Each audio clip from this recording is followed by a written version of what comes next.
Sir పెళ్ళికి ముందే ఒకరితో ఎఫ్ఐఆర్ పెట్టుకొని పెళ్ళైన తర్వాత అంటే వేరే వ్యక్తిని పెళ్ళైన తర్వాత నెల రోజులకే చంపించేసింది సార్. గద్వాలకు చెందిన ఒక సర్వేయర్ తేజేశ్వర్ అనే వ్యక్తిని కేవలం పెళ్ళయింది. ఆ తర్వాత ప్రియుడితో కలిసి భార్య చంపేయడం ఇప్పుడు చర్చనీయాంశంగా మారిపోయింది. అంటే మొన్నే మేఘాలయ హనీమూన్ జంట చూసాం. ఇలాంటి ఘటనలు చాలా జరుగుతున్నాయి. అంటే భార్యలు వేరే వారితో ఎఫ్ఐఆర్ పెట్టుకోవడం, ఆ తర్వాత ప్రియుడితో కలిసే భర్తల్ని చంపించేయడం ఇటువంటివి పెరిగిపోయాయని కూడా చెప్తున్నారు. ఇప్పుడు తేజేశ్వర్ విషయంలో కూడా అదే జరిగింది అంటున్నారు. అసలు ఏం జరిగింది? దీనికి సంబంధించి మరి ఎటువంటి వివరాలు ఉన్నాయి సార్? మనం చాలాసార్లు సోనం అండ్ రాజా రఘువంశీ గురించి చెప్పుకున్నాం. ఆ అమ్మాయి ముందుగానే ఒక అతన్ని ప్రేమించింది. అతనితో పెళ్లి ఒప్పుకోరని చెప్పి ఇంకొక అతన్ని పెళ్లి చేసుకొని అతన్ని చంపేస్తే విడో అవుతాను, అప్పుడు చచ్చినట్టుగా ఒప్పుకుంటారని ఒక ప్లాన్ చేసి హనీమూన్కి తీసుకెళ్లి అతన్ని అతి దారుణంగా చంపించింది. ఇప్పుడు అరెస్ట్ అయ్యి జైల్లో ఉంది. అదే విధంగా మన తెలుగు రాష్ట్రాల్లో 2 రాష్ట్రాల ఇన్వాల్వ్ అయిన ఈ కేసులో తెలుగు రాష్ట్రాల్లో ఇప్పుడు సంచలనం సృష్టిస్తున్న కేసు ఐశ్వర్య కేసు. ఈ ఐశ్వర్య అనే ఒక అమ్మాయి తన భర్తను కూడా అంటే ఆల్రెడీ ఒకరితో అఫేర్ పెట్టుకొని ఇంకొక అతన్ని పెళ్లి చేసుకుంది. ఇది వేరే డిఫికల్ట్ కేసు అనమాట. సోనంద్ లాంటిది కాదు. ఈ అమ్మాయి ఇష్టపడే పెళ్లి చేసుకుంది. రెండో అతన్ని ఇష్టపడింది, ప్రేమించింది, అతన్ని ప్రేమలకు దించి పెళ్లి చేసుకొని విత్ ఇన్ 29 days లో అతన్ని సుపారీ ఇచ్చి చంపించింది. ఇది ఇంకా కాంప్లెక్స్ కేసు. ఏంటంటే వీళ్ళమ్మ కూడా దీంట్లో ఇన్వాల్వ్ అయింది. ఈ అమ్మాయి ఎవరితో అయితే అఫేర్ పెట్టుకునిందో అతనితోనే వీళ్ళమ్మ కూడా అఫేర్ పెట్టుకునింది. సో వీళ్ళమ్మ అఫేర్ పెట్టుకున్న అతను, ఈ అమ్మాయి ముగ్గురు కలిసి ప్లాన్ చేసుకుని చేశారు. ఇది కొంత సోనం కంటే విచిత్రమైన కేసు అని చెప్పుకోవచ్చు. అసలు ఇది ఎలా జరిగింది, అసలు వీళ్ళెవరు, ఎందుకు చంపారు, ఎలా చంపారు, పోలీసులు ఎలా పట్టుకున్న తర్వాత ఇన్వెస్టిగేషన్లు ఇప్పటి వరకు ఏ విషయాలు బయటకు వచ్చాయి, ఈ విషయాలు చూద్దాం. ఈ అబ్బాయి పేరు తేజేశ్వర్. ఇతనికి 32 ఏళ్ళు. ఇతను సర్వేయర్ గాను తర్వాత ఒక డాన్స్ ఇన్స్ట్రక్టర్ గా కూడా ఉంటున్నాడు. వీళ్ళది జోగులాంబ గద్వాల్ జిల్లా గద్వాల్లో గంట వీధి లో ఉంటాడు ఈ అబ్బాయి ప్రైవేట్ గా ఎవరైనా సర్వే చేయించుకుంటే చేస్తారనమాట, ప్రైవేట్ సర్వేయర్. సో ఈ అబ్బాయికి May 18న ఈ కర్నూలులో ఉంటున్న కర్నూలు ఎస్టేట్ అంటారు దాన్ని, ఆ కర్నూలు ఎస్టేట్ లో ఐశ్వర్య అనే అమ్మాయితో పెళ్ళైంది. అయితే పెళ్ళైన 29 రోజులకి ఇతను మిస్ అయినప్పుడు వీళ్ళ బ్రదర్ తేజవర్ధన్ గద్వాల్లో కంప్లైంట్ ఇచ్చాడు. ఇట్లా మా బ్రదర్ కనిపించట్లేదు, ఫోన్లు తీయట్లేదు, వాళ్ళని అడిగితే కూడా వాళ్ళని అడిగితే మాకు కూడా తెలియదు, బయటకు వెళ్తానన్నాడు, మళ్ళీ రాలేదని మేము కూడా కంగారు పడుతున్నాం అని చెప్పారు. సో పోలీసులు రంగంలో దిగారు. వాళ్ళు మామూలుగానే రెగ్యులర్ గా చేసే పద్ధతిలో ఈ అబ్బాయి ఫోన్ లొకేషన్ ఎక్కడెక్కడ ఉనింది, అట్లాగే సీసీటీవీలు ఇవన్నీ పరిశీలిస్తే పెబ్బేరు అనే చోట అతని శవం దొరికింది. శవం అతి దారుణంగా గొంతు కోసేసి ఉన్నారు. సో ఎవరు చేశారంటే వాళ్ళకి ఒక కారు అక్కడికి వచ్చిపోయినట్టుగా కనబడింది. ఆ కారుని సీసీటీవీల ద్వారా ట్రేస్ చేసి ఆ కారు ఎవరిది ఏంటనేది వాళ్ళు పట్టుకున్నారు అన్నమాట. సో పట్టుకొని అక్కడి నుంచి అతన్ని పట్టుకోగలిగారు. అతను పట్టుకున్నాక అతను మొత్తం చెప్పింది ఏంటంటే ఈ ఐశ్వర్య, వాళ్ళ మదర్ సుజాత, తిరుమలరావు వీళ్ళు ముగ్గురు కలిసి తనకి 75,000 సుపారీ ఇచ్చారని అతను అతని పేరు మనోజ్ అని అతను చెప్పాడు. దాంతో వీళ్ళందరినీ కూడా అరెస్ట్ చేశారు. అట్లాగే ఈ మనోజ్కి హెల్ప్ చేసిన కార్ డ్రైవర్ కావచ్చు, ఇంకొక మీడియేటర్ ఉన్నాడు మనోజ్ని వాళ్ళకి కలిపిన అతను. ఆ మీడియేటర్ని మొత్తం ఇప్పటి వరకు 8 మందిని పోలీసులు అరెస్ట్ చేసినట్టుగా తెలిసింది. సో ఈ పోలీసులు ఇప్పటి వరకు అంటే ఎస్పీ శ్రీనివాసరావు, గద్వాల ఎస్పీ శ్రీనివాసరావు దీన్ని పర్సనల్ గా సీరియస్ గా తీసుకొని 3 బృందాల్ని పెట్టాడు. దీని మీద 2 రోజుల్లోనే పట్టుకోగలిగారు. సో ఈయన ఎస్పీ శ్రీనివాసరావు చెప్తున్నది ఏంటంటే ఎలా జరిగింది ఏంటనేది చెప్పాడు. ఇదేంటంటే ఈ కర్నూలు ఎస్టేట్ లో ఒక బ్యాంక్ పేరు చెప్పట్లేదు, ఒక బ్యాంక్ మేనేజరు ఉన్నాడు తిరుమలరావు ఆయన పేరు. ఆ బ్యాంక్ లో సుజాత అనే ఆవిడ పనిచేస్తుంది. సో సుజాతకి ఆయనకి మధ్య అఫైర్ స్టార్ట్ అయింది. ఆయనకి ఆల్రెడీ పెళ్ళైంది కానీ పిల్లలు లేరు. సో దాంతో ఆయన పిల్లలు కావాలని అనుకున్నాడు. అప్పుడు ఈ సుజాత ఏం చెప్పిందంటే ఎవరో ఎందుకు, నా కూతురే ఉంది, పెళ్లి చేసుకో అని చెప్పింది. అయితే అది ఇంకా మంచిది, మనం నీ కూతుర్ని పెళ్లి చేసుకుంటే నేను నీతో కూడా అఫైర్ కంటిన్యూ చేయొచ్చు అని వాడికి అనిపించింది. సో దాంతో ఐశ్వర్యాన్ని పరిచయం చేసింది. ఐశ్వర్యతో అఫైర్ పెట్టుకోవడం మొదలు పెట్టాడు. దాంతో ఐశ్వర్యని వాళ్ళ ఇంటికి కూడా తీసుకెళ్ళాడు. వాళ్ళ భార్యకి పరిచయం చేశాడు. ఇట్లా మనకు పిల్లలు లేవు కదా, నేను ఈ అమ్మాయిని పెళ్లి చేసుకుంటానంటే వాళ్ళ భార్య ఇంట్లో ఉన్నవన్నీ తీసింది. చీపురు అన్నీ తీసి ఆహ్, ఇతని మీదకొచ్చింది. దాంతో ఇతను భయపడ్డాడు. ఈ ఈ రాక్షసి ఒప్పుకున్నట్లేదు అని చెప్పి ఈమెను పంపించేశాడు.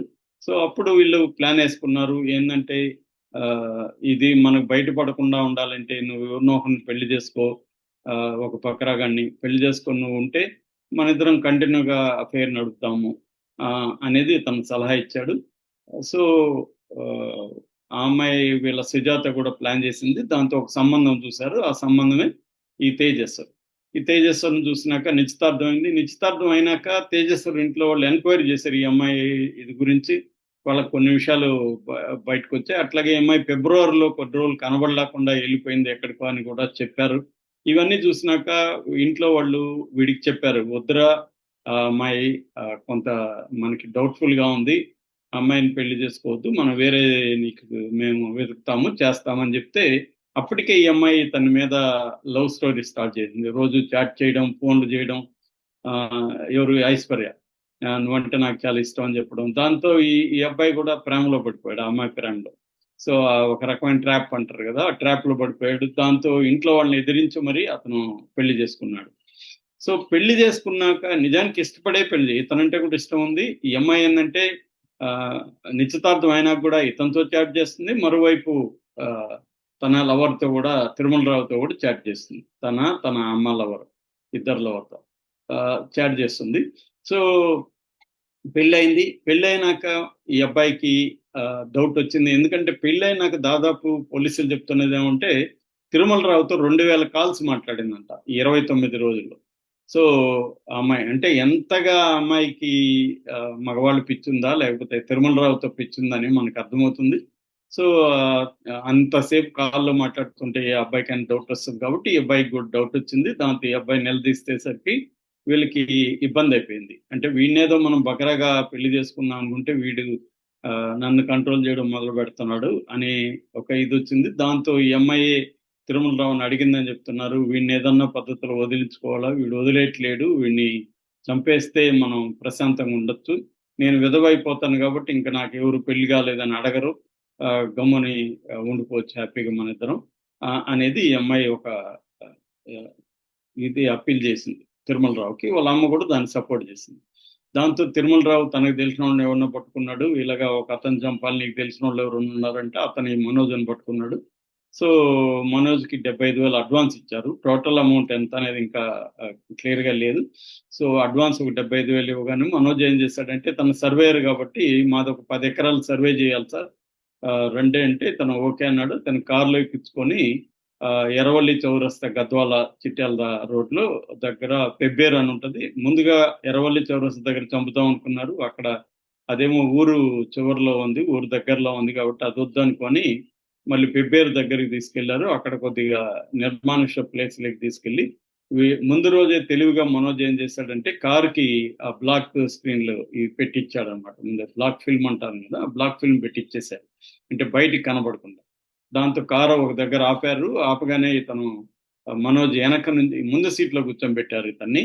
ఆహ్, ఈ తేజేశ్వర్‌ని. ఎనక సీట్‌లో నుంచి గబక్కన లేసి కత్తితో మెడ కోసేసాడు. గొంతు కోసేసాడు. ఇది ఇతను అరుపులు అవి ఉన్నాయి గానీ బయట ఎవడికి కనబడలేదు, ఇనబడలేదు.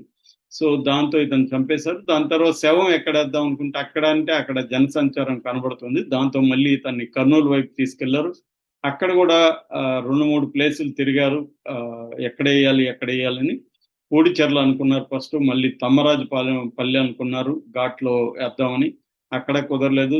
చివరికి పిన్నాపురం క్రాస్ దగ్గర సుగాలిమెట్టు అంటారు. అక్కడ గాలేరు నగిరి కాలువ హెచ్ఎన్ఎస్ఎస్ అంటారు. ఆ కాలువ దగ్గర శవాన్ని పడేసేసి ఎళ్ళిపోయారు. సో, ఇది జరిగింది. తర్వాత ఇందాక నేను చెప్పినట్టుగా తేజవర్ధన్ వాళ్ళ బ్రదర్ ఫిర్యాదిచ్చాడు. ఇంక పోలీసులు పట్టుకున్నారు. సో, ఇప్పుడు అమ్మ, కూతురు ఇద్దరు గూడా ఒప్పుకున్నారని చెప్తున్నారు. మేమే చేయించాం. మేము ఇతను అడ్డుగా ఉన్నాడు మాకు. సో, ఇది బేసిక్‌గా. అంటే తల్లి, కూతురు ఇద్దరు ఒకతనితోని మేనేజర్‌తో అఫైర్ పెట్టుకోవడం. మేనేజర్ భార్య ఉండగా ఒక తల్లితో మళ్ళీ కూతురుతో పెట్టుకోవడం. సో ఈ నేపథ్యంలో ఆ, ఆ, ఈ హత్య జరిగింది. దీన్నే మామూలుగా సైకాలజిస్టులు ఏంటంటే డార్క్ ట్రయాడ్ అంటారు. డార్క్ ట్రయాడ్ అంటే 3 అన్నమాట. అంటే నార్సిసిజం, తర్వాత మ్యాకివెలియనిజం, సైకోపతి. ఈ 3 లక్షణాలు వీళ్ళకి ఉన్నట్టుగా మనకి చెప్తున్నారు. ఎందుకంటే ఈ నార్సిసిజం అంటే తన డిజైర్స్, తన కోరికలు వాటికే ఇంపార్టెన్స్ ఇవ్వడం, దానికోసం ఏదన్నా చేయడం, దీన్ని నార్సిసిజం అంటారు. మ్యాకివెలియిజం అంటే ఎంత ప్లాన్డ్‌గా వీళ్ళు ముందే పెళ్లి చేసుకొని వీడితో ఆహ్, మళ్ళీ వీడిని చంపేసి ఇవన్నీ ముందుగా ఆర్గనైజ్డ్ ప్లాన్ చేశారు. ఇతని బైక్‌కి కూడా ఆ అమ్మాయి జీపీఎస్ ట్రాకర్ కూడా పెట్టిందని చెప్తున్నారు. అంటే వీడు ఎక్కడెక్కడ పోతున్నాడు, ఈ కదలికలు కూడా తెలియజేయడానికి. అంటే ఒక ప్లాన్డ్ ప్రకారం తల్లి, కూతురు ఆహ్, ప్రియుడు కలిపి ఒక ప్లాన్డ్ ప్రకారం దీన్నే మ్యాకియవెల్లినిజం అంటారు. అంటే ఏ పనన్నా చెయ్యి, నీ అవసరాల కోసం ఏమన్నా చెయ్యి అనేదాన్ని మ్యాకివెల్లి అనేవాడు చెప్తాడనమాట. ఇక మూడోదేమో సైకోపతి. అంటే ఇతరుల ఒక ఫీలింగ్స్‌ని గాని, వాడిని పాపం ప్రేమలో దించి మనమే గదా పెళ్లి చేసుకున్నాము, ఇతన్ని చంపొచ్చా అనేది గూడా లేకుండా, ప్రాణానికి ఏమాత్రం విలువ లేకుండా ఎంపతి అంటారు. ఎంపతి ఉండదు. ఇతరుల ఫీలింగ్స్ పట్ల ఏమి ఉండదు. అటువంటి ఒక బిహేవియర్‌ని సైకోపతి అని పిలుస్తారు. సో, ఈ 3 లక్షణాలు